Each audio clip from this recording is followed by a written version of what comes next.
ಎಲ್ಲರಿಗೂ ನನ್ನ ನಮಸ್ಕಾರಗಳು. ಒಬ್ಬ ರೈತನ ಮಗನಿಗೆ 2014ರಲ್ಲಿ ಪಕ್ಷ ಅವಕಾಶವನ್ನು ಕೊಟ್ಟು 2 ಅವಧಿಗೆ ಸಂಸದನಾದ ಮೇಲೆ ಜಿಲ್ಲೆಯ ಅಭಿವೃದ್ಧಿಯನ್ನ ಮಾಡಿದ್ದೀನಿ. 3ನೇ ಅವಧಿಯ ನನ್ನ ನಾಮಿನೇಷನ್ ಅನ್ನ 18 ಏಪ್ರಿಲ್ ಬೆಳಗ್ಗೆ 10 ಗಂಟೆಗೆ ಗಣೇಶ್ ಮೈದಾನದಲ್ಲಿ ಬೃಹತ್ ಸಮಾವೇಶನ ಮಾಡಿ ಮೆರವಣಿಗೆ ಮೂಲಕ ಜಿಲ್ಲಾ ಆಡಳಿತ ಕಚೇರಿಗೆ ಹೋಗಿ ನಾಮಿನೇಷನ್ ಅನ್ನ ತುಂಬೋದಿದೆ.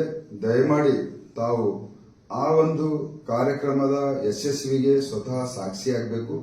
ನೀವು ಬನ್ನಿ, ನಿಮ್ಮವರನ್ನು ಕರೆತನ್ನಿ.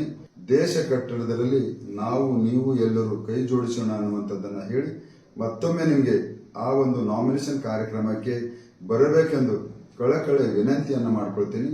ಯಶಸ್ವಿಯನ್ನ ಮಾಡಬೇಕು, ಆಶೀರ್ವಾದವನ್ನ ಮಾಡಬೇಕು. ಧನ್ಯವಾದಗಳು.